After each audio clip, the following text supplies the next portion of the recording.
Hello everyone. तो देखिए आज मेरे पास पेपर है ये 2022 का जो इसका कोड है 817 AN और ये इंग्लिश का पेपर है। जैसे कि आपका इंग्लिश का आगे पेपर होने वाला है तो मेरे ये पेपर आपको ये बताएगा कि आपका पेपर कैसे आएगा। तो डियर स्टूडेंट्स देखिए मेरे पास इस पेपर में पहला सेक्शन है मेरा सेक्शन A जिसमें रीडिंग पर आधारित है और इसमें आपके पैसेज दिया गया है और इस पैसेज को पढ़ने के बाद आपको 4 क्वेश्चंस दिए गए, उनको आपको सॉल्व करना है A, B, C और D। तो देखिए यहाँ पर क्वेश्चंस में क्या कह रहा है, पहले आपको क्वेश्चंस को पढ़ने, ठीक है। तो देखो क्वेश्चंस को मैं पढ़ता हूँ यहाँ पे। Where is the town called Hamelin? What did the people of Hamelin do to get rid of the rats? Option B यानी क्वेश्चन बी है, what was the tall man wearing when he entered the hall? What did he ask the people to pay him? Question number C, find out a word in the passage which means strange. Find out of a word in the passage which is the opposite of annoyed. तो देखो ये मैंने questions को मैंने study किया, अब मैं इसका पैसेज पढ़ूंगा। देखिए about 500 years ago a town called Hamelin in North Germany was overrun with rates. तो देखो वो पूछ रहा है कि हेमलिन नाम का जो टाउन है वो किस तरफ है ना। तो वो जो है वो नॉर्थ जर्मनी के अंदर है। पहला क्वेश्चन आपका यहाँ से मिल गया। The rats were so big that they used to fight the dogs and kill the cats and bite the babies in the cradles. At last all the people came to the town hall to see the mayor who was the chairman of the town. ठीक है, they begged him to do something to rid them of the rates. The next day the mayor held a meeting. A tall man in queer long coat from heel to head entered the hall. Okay, he went up to the table and said, I can rid your town of rates if you pay me 1000 pieces of gold. So we shall be glad. Okay, so to give you much more than that to be rid of rats said the mayor.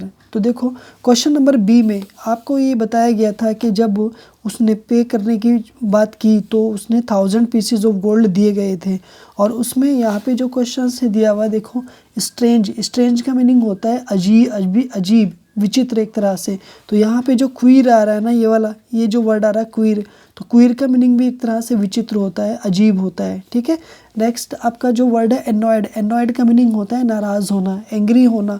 तो देखो यहाँ पे जो आपका word आ रहा है ना Glade, ये जो वर्ड आ रहा है इसका मीनिंग होता है हैप्पी होना, तो ये इसका एंटोनिम आ जाएगा। तो आपको हमने रीडिंग सेक्शन ए में रीडिंग वाले पार्ट में हमने ये पता लगा लिया कि हमें सारे क्वेश्चंस के आंसर एक पैसेज में से ही देने हैं, सेक्शन बी में से यानी सेकंड क्वेश्चन में से। तो यहाँ पे हमें बताना है कि write a letter to your younger brother advising him not to move anywhere without mask. यानी आपको एक अपने यंगर ब्रदर को लेटर लिखना है और उसमें उसको उन्हें ये एडवाइस देनी है कि आप विदाउट मास्क आप कहीं नहीं जाएंगे। Write an application to the principal of your school requesting him to provide the facility of indoors games of girls. और यहाँ पर आपको अपने प्रिंसिपल को एक ये एप्लीकेशन लिखनी है कि आप उनसे ये गुजारिश करेंगे कि आपके जो गर्ल्स हैं ना उनको एक इंडोर गेम्स खेलने की मतलब फैसिलिटी प्रोवाइड कराएं, यानी कि स्कूल के अंदर खेलने की आप उन्हें परमिशन दें बच्चों को। ठीक है, ओके। तो देखो यहाँ पे इसमें से और आया तो एक लिखना था, एप्लीकेशन लिख दो या लेटर लिख दो, ओनली वन लिखना है। तो आप एप्लीकेशन तैयार कर लो, एप्लीकेशन लिख कर आओ, लेटर जो आप बेटर लिख सकते हो वो आपको लिख करके आना है। आपको इसका प्रोफार्मा पहले से इसका जो फॉर्मेट है उसको आपको अच्छे से करना है एक बार, ठीक है, बाकी का उसको आप राइट करेंगे।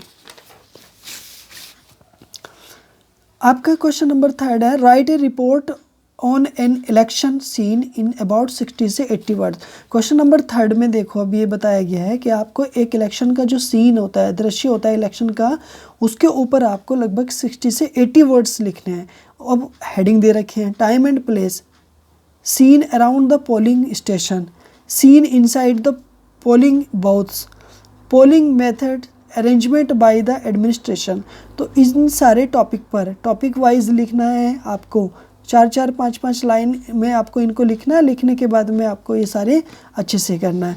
और में दे रखा है, अथवा में दे रखा है। अगर आपको ये नहीं करना है तो आप ये वाला कर दो। Write an article on the visit to a zoo, यानी आपको किसी एक जू की यात्रा का आपको डिस्क्रिप्शन देना है। इन अबाउट 60 से 80 वर्ड्स में देना है। व्हाट इज़ ए जू, जू क्या है। प्लेस ऑफ द जू, जू के जगह क्या है। एनिमल्स, बर्ड्स एंड रेप्टाइल्स कौन कौन से, कंक्लूजन, ठीक है, निष्कर्ष देना। तो इन टॉपिक पे आप अपना आर्टिकल लिख पाएंगे। ओके, तो और में दे रखा है तो लिखना एक पर ही है, चाहे तो आप इस पे लिख दो और या फिर आप इस पे लिखो। ओके, इन दोनों में से किसी पे भी आप ओनली वन पे लिखना है। देखो सेक्शन सी में, सेक्शन सी आपका ग्रामर का होगा। जैसे कि Rajesh is an intelligent boy, identify the adjective. तो देखो ये नाउन है, नाउन से पहला वाला वर्ड एडजेक्टिव होगा, तो इंटेलिजेंट आपका एडजेक्टिव हो गया। Right, next question number B आपका देखो, she lives in Mumbai for her studies. ठीक है, तो यहाँ पे वर्ब का पता लगाना है। तो वर्ब यहाँ पे सब्जेक्ट के जो बाद वाला वर्ड होगा वो आपका वर्ब होगा। तो तीसरा ऑप्शन आपका सब्जेक्ट बन जाएगा। Noun from of classify, classify में का नाउन क्या होगा, तो देखो क्लासिफिकेशन हो जाएगा। Choose the correct preposition to complete the sentence. ठीक है, इस सेंटेंस को पूरा करने के लिए यहाँ पे मुझे एक वर्ड का यूज़ करना है। तो देखो अंडर यहाँ पे जो वर्ड है ना उसका मुझे यूज़ करना है। ठीक है, तो अंडर जो है वो बिल्कुल प्रीपोजिशन उसके नीचे आ जाएगी। Okay, right. He went to the market to buy some books. ठीक है, चेंज द प्रेजेंट परफेक्ट, देखो प्रेजेंट परफेक्ट में इसको चेंज करना है। देखो ही के साथ पास्ट इंडेफिनिट है लेकिन प्रेजेंट परफेक्ट में चेंज करना है। हैज़ बीन नहीं आएगा क्योंकि परफेक्ट में आता है। वॉज गोइंग पास्ट कॉन्टिन्यूस में आता है। गोज प्रेजेंट इंडेफिनिट में आता है। तो आपका ऑप्शन बनेगा फोर्थ, हैज़ के साथ वर्ब की थर्ड फॉर्म आ जाएगी। आंसर ठीक है, क्वेश्चन नंबर आपका 5 में देना। देखो Sheela said to Hemu, can you do something for me. तो देखो इनडायरेक्ट स्पीच में चेंज करना है, इंटरोगेटिव सेंटेंस है। तो शीला आस्क्ड, हेमू हो जाएगा, कंजक्शन इफ लगा देंगे, यू को कन्वर्ट कर देंगे हेमू के अकॉर्डिंग। तो हेमू लड़का है तो ही आ जाएगा, और ही कैन का हो जाएगा कुड डू समथिंग सेम रहेगा। फॉर मी शीला के अकॉर्डिंग, तो यहाँ पे हर आ जाएगा। ठीक है, तो इफ़, ठीक है, he could do something for, her आ जाएगा क्योंकि शीला लड़की है। हु रोड द एप्लीकेशन, तो हु कन्वर्ट हो जाएगा बाई होम में। ठीक है, तो बाई होम के साथ एप्लीकेशन एक है तो वाज लगा देंगे आप। ठीक है, वाज में was, by whom was the application, write की थर्ड फॉर्म लगा देंगे रिटर्न। ठीक है, तो नेक्स्ट सेंटेंस आपका, नेक्स्ट सेंटेंस है punctuate the following capital letters वे। ठीक है, जहाँ पर आपको ज़रूरत है वहाँ पे पंक्चुएट करना है। तो देखो वाई का डब्ल्यू कैपिटल बनेगा, डिड आ जाएगा, मोहन का एम कैपिटल बन जाएगा, गो टू दिल्ली का डी कैपिटल बनेगा, ऑन संडे का एस कैपिटल बनेगा, और मॉर्निंग रहेगा उसके बाद में क्वेश्चन मार्क आप लगा देंगे। तो why did Mohan go to Delhi on Sunday morning, is right. ठीक है, अब यहाँ पे देखो इसको पंक्चुएट करना है। तो to went see I Taj the brother with my. ठीक है, तो देखो आई सब्जेक्ट है, सब्जेक्ट वर्ब प्लस ऑब्जेक्ट आ जाएगा। तो आई सबसे शुरू में आ जाएगा। ठीक है, आई में गया। ठीक है, वेंट कहाँ गया, ठीक है, क्या देखने गया, टू सी द ताज। ठीक है, विद माई ब्रदर आ जाएगा। I went to see the Taj with my brother. Okay, complete the spelling of the following. देखो ट्रेवलर की स्पेलिंग है तो एक तरह से ट्रेवलर की स्पेलिंग है तो ट्रेवल से बना है ना, तो TRAVELLER। ओके, ये वाला ट्रेवलर आपका बन जाएगा। देखो यहाँ पे शॉर्ट मतलब स्टोरी दी गई थी।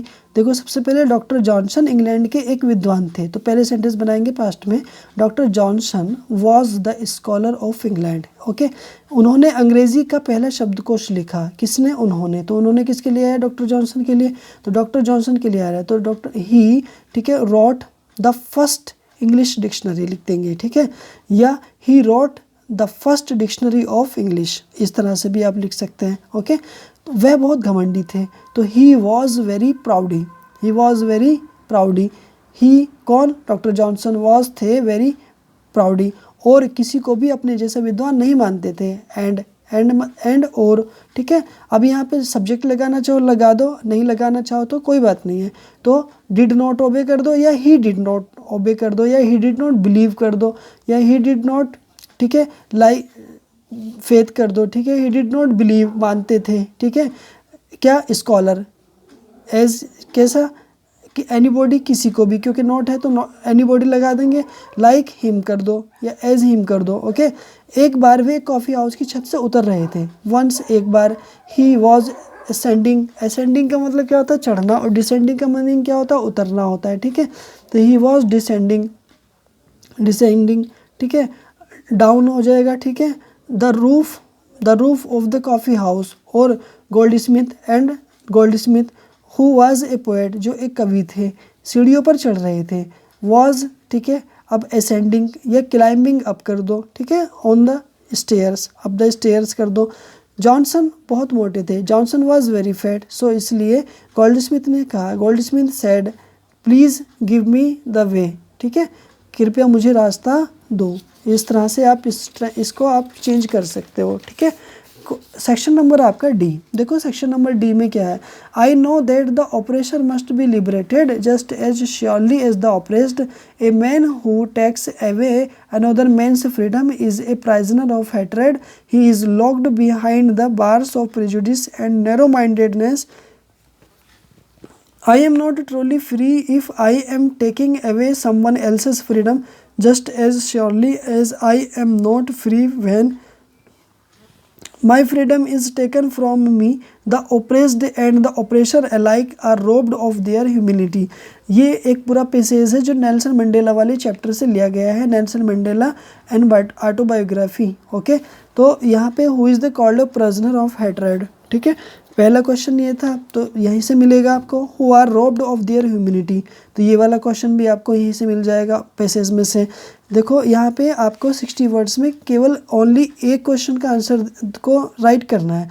Why did Anne Frank maintain a diary, यानी एनी फ्रैंक ने डायरी को क्यों लिखा, समझ रहे हैं ना, ठीक है। नेक्स्ट आपका what are the various legends about the origin of tea as described in the lesson glimpses of India, तो ग्लिम्पसेस ऑफ इंडिया जो चैप्टर है उसमें से लिया गया है, ओके।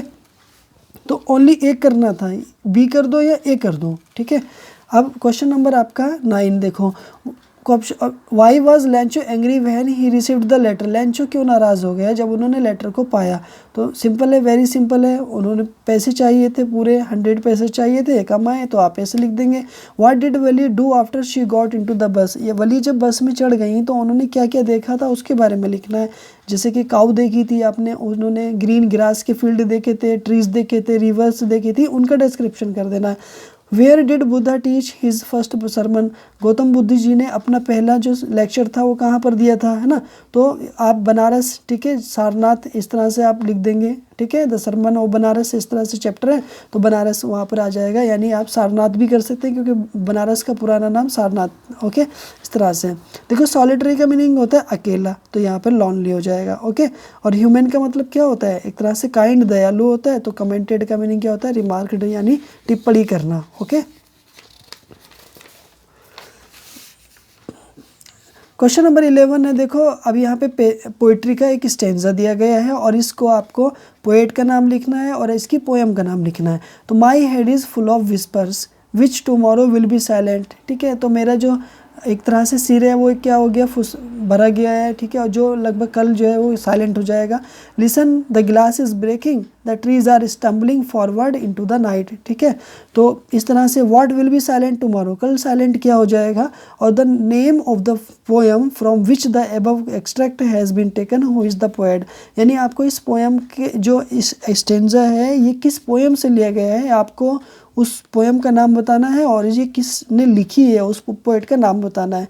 तो this poem has been taken from the poem trees से ली गई है, ओके। या आप लिखेंगे कि this stanza has been taken from the poem the trees, और इसका जो पोएट है उसका नाम लिखना है the composed by, it is composed by, it was composed by, ठीक है, एड्रिना रिच ने लिखी है, ठीक है, the Adrienne Rich, the poet is Adrienne Rich, okay. इस तरह से आप लिख देंगे। Right the central idea any one of the following poems, A tiger in the zoo या अमांडा में से एक पोएम है जो लास्ट ईयर आया था। इस बार आप इन दोनों को छोड़ करके आप आइस का भी कर, फायर एंड आइस कर सकते हो, ठीक है।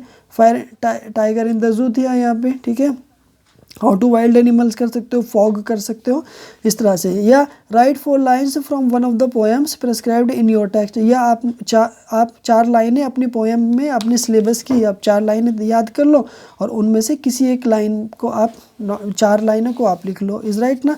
बट वो लाइनें आपके इस पेपर में ना आई हों, यानी कि ये वाली लाइनें ना हो, इनके अलावा चाहे इसी पोएम की लाइनें हो, आप नोट कर सकते हो। What was the real disease that tricky was suffering from? अब आपके शॉर्ट स्टोरी में जो ट्रिकी, जो मिस्ट्रेस पेम्फ्रे का जो डॉग है, वो किस बीमारी से पीड़ित था उसका नाम लिखना है। How did Griffin save himself from Mistress Hall, Mistress Hall से ग्रिफिन ने अपने आप को कैसे बचाया। Why did Matilda borrow the necklace, और मेटिल्डा ने अपना जो हार था, वो गले का जो हार था, तो क्यों लिया था। देखो वो पार्टी में जाने के लिए लिया था और यहाँ पर अपने आप को खुद को बचाया था पट्टियाँ बना करके, इस तरह से, ठीक है। और डिसीज़ ज़्यादा वो फैट हो गया था, बहुत सारी चीज़ें उसने खाई थी। Give a character sketch of Hari Singh, देखो थीव्स स्टोरी के अंदर हरी सिंह है जो चोर है, उसकी इस करेक्टर स्केच लिखना है। Discuss the role of madame Forestier's in the story of necklace, mister the necklace कहानी के अंदर जो मैडम फ्रॉस्टियर्स है उसके बारे में लिखना है आपको, ओके। तो यहाँ पे सिर्फ ओनली 1 करना है, ऊपर भी 1 करना है। Point out the true and the false, अब देखो यहाँ पे क्वेश्चन ट्रू एंड फॉल्स देने, तो देखो ग्रिफिन जो है ना, वो carried out the experiments to prove that the human body could disappear, तो देखो जो ग्रिफिन थे ना, उन्होंने जो अपना एक्सपेरिमेंट था वो जारी रखा था, किस चीज़ पर, कि मानव का जो शरीर है वो डिसअपियर हो सकता है। तो देखो ये बात बिल्कुल सच है कि उन्होंने किया था, तो इसका मतलब ये क्या मीनिंग क्या हुआ कि ये आपका ट्रू हो गया, ओके, ये टी बन गया आपका। आगे, Mistress Hall was not convinced that the room was haunted by spirits, तो अब देखो Mistress Hall was not convinced, नहीं जान सकी थी कि उनका जो कमरा है वो बुरी आत्माओं से भरा हुआ है। तो देखो नोट आ गया, तो ये फैक्ट है बस, तो नोट आ गया। जिन सेंटेंसेस में या जिन क्वेश्चंस में नोट आ जाता है वो 90% जो होते हैं ना, वो लगभग क्या होता है, निगेटिव सेंटेंसेस को रेफर करता है। तो ये सीधे सिंपल है कि यहाँ पर फॉल्स ऑप्शन आपका हो जाएगा डियर स्टूडेंट्स, ओके। तो ये वाला आपका फॉल्स हो गया। नेक्स्ट ऑप्शन आपका देखो, नेक्स्ट क्वेश्चन है भोली वाज द डॉटर ऑफ, देखो भोली जो है ना डॉटर थी नंबरदार लाल की, ठीक है। रामलाल हैड, कितने सन थे उनके, 3 सन्स थे एंड 4 डॉटर्स थी, ये बात समझ में आ गई, ठीक है। इसके अलावा मैं और वीडियो लेकर के आऊँगा, आपके सिलेबस से रिलेटेड है, और आप अपने पेपर में अच्छे से लिख करके आएँ, अच्छे से करके आएँ और अच्छे से इस पेपर को करें आप। और अगर नए हैं तो प्लीज़ मेरे चैनल को सब्सक्राइब करें, अब मेरी वीडियो को लाइक करें, अपने दोस्तों में शेयर करें, ठीक है। और इसी तरह की मेरे वीडियो को आप पूरा यूज़ करें। अगर एक बार समझ में ना आई हो तो आप इसे दोबारा देखें, आपको और ज़्यादा समझ में आएगी, ठीक है। मिलता हूँ आपसे अगली वीडियो में। Thanks for watching my video.